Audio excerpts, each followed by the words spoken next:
সবারই ঈদে কিছু না কিছু কাজ থাকে। আমার বাসায় ঈদের আয়োজন কি হয়েছে, সকাল থেকে বিকেল পর্যন্ত কি কি করা হয়েছে, আমি কি করলাম, ঈদের সালামি কত পেলাম, তাই আজকে আপনাদের সাথে শেয়ার করব। আসসালামু আলাইকুম everyone, welcome back to my channel. আশা করি সবাই ভালো আছেন। সম্পূর্ণ ভিডিওটি দেখার জন্য অনুরোধ রইল। এটা হচ্ছে আমার রুমের যা তা অবস্থা হয়ে আছে, খুব অগোছালো, আর ফার্নিচারে তো প্রচন্ড বালু। এটা আব্বু আম্মুর রুম। এই রুমের অবস্থাও নাজেহাল, নিচে কাপড় পড়ে আছে, ওয়ার্ড্রোবের উপরও এলোমেলো হয়েছে। এই হচ্ছে ড্রয়িং রুম।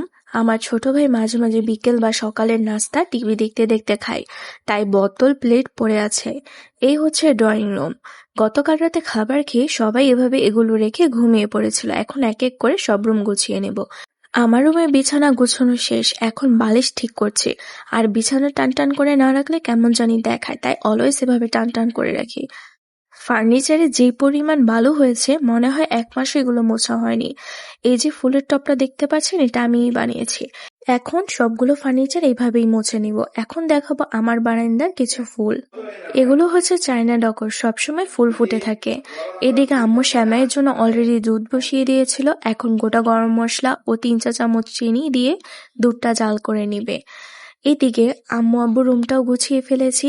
এই যে নিচে যে পাপোশটা দেখতে পাচ্ছেন, সেটা আম্মু নিজের হাতে তৈরি করেছে, ভিতরে চালার বস্তা দেওয়া। আমি এদিকে ডাইনিং রুমটাও সেট করে ফেলেছি, কেননা রান্না করলে টেবিলে রাখা হবে। এইদিকে লাচ্ছা সেমাই ভিজানোর জন্য লাচ্ছা সেমাই নিয়ে নিয়েছি ২ রকমের। এখন দুধ দিয়ে দিব। দুধ দিয়ে হচ্ছে উপরে বাদাম আর কিশমিশ দিয়ে দিব। আমি এখানে চীনা বাদাম আর কাজু বাদাম নিয়েছি। তাহলেই হয়ে যাবে লাচ্ছা সেমাই। আমি এদিকে মহাপতি শরবত তৈরি করব, তাই আগেই বরফ নিয়ে নিয়েছি। জাল করা প্যাকেট দুধগুলো ৩টি দিয়েছি। এখানে ১ চা চামচ চিনি আর পর্যাপ্ত পরিমাণ রুহ আফজা দিয়েছি। এখন ভালোভাবে মিক্স করে নিব। মিক্স হয়ে গেলে এখন কুচানো তরমুজ দিয়ে দিব। আর আমি এখানে ১ কাপ ভ্যানিলা আইসক্রিম নিয়েছি। আপনারা চাইলে অন্য ফ্লেভার নিতে পারেন, কিন্তু আমার নিজস্ব চয়েস হচ্ছে ভ্যানিলা আইসক্রিম।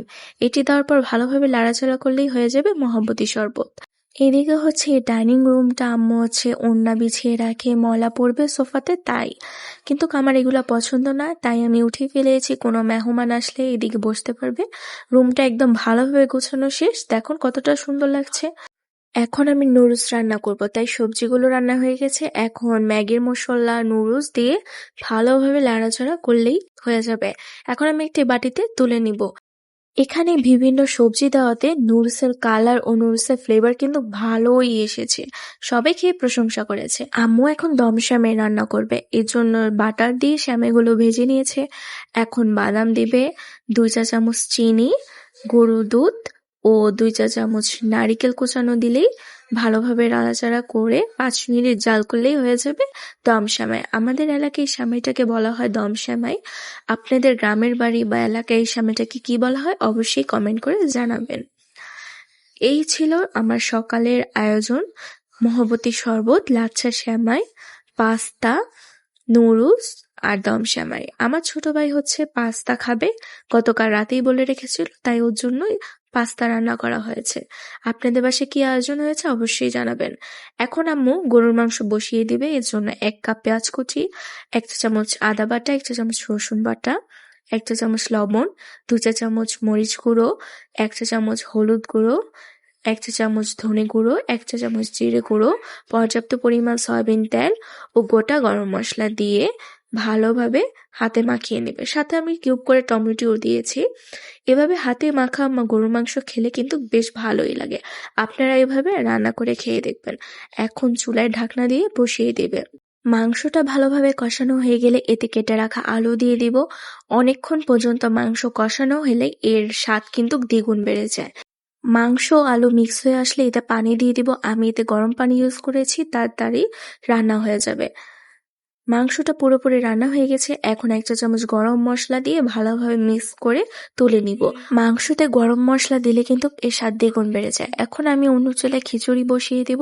খিচুড়ির জন্য এখানে গোটা গরম মশলা দিয়ে আর ১ কাপ পেঁয়াজ দিয়ে ভালোভাবে ভেজে নিব। পেঁয়াজটা যখন বাদামি হয়ে আসবে, তখন এতে ১ চা চামচ লবণ, ১ চা চামচ আদা বাটা, ১ চা চামচ রসুন বাটা, ১ চা চামচ ধনে গুঁড়ো, হাফ চা চামচ মরিচ গুঁড়ো ও 1 চা চামচ হলুদ গুঁড়ো দিয়ে ভালোভাবে মিক্স করে নিব। এখন ধুয়ে রাখা চালগুলো দিয়ে দেব। চালগুলো দিয়ে ভালোভাবে মিক্স করে নিব। চালগুলো কিছুক্ষণ ভেজে নিব। ভাজা হয়ে আসলে এতে পানি দিয়ে রান্না করে নিব। খিচুড়ি রান্না কিন্তু অলরেডি শেষ হয়ে গেছে। এখন এতে ভালোভাবে মিক্স করে নিয়ে তুলে নিব। এই ছিল আমার দুপুরের আয়োজন। প্লেটে প্লেটে বেড়ে নিয়েছি, সাথে সালাদ, লেবু, বোরহানি ও কোক নিয়েছি। দুপুরে খেয়ে দিয়ে রেস্ট নিয়ে বিকেলে বের হয়েছি বড় ফুপুর বাসায় যাব বলে। এখান থেকে বড় ফুপুর বাসায় যেতে যদি রিকশায় যাই তাহলে বেশ কিছু একটা সময় লাগে না, সর্বোচ্চ 25 বা 30 মিনিট লাগে। এখন মেন রোডে উঠে গিয়েছে, এক টান দিলেই কিন্তু বাসায় পৌঁছে যাব। এখন গলির ভিতরে চলে এসেছি।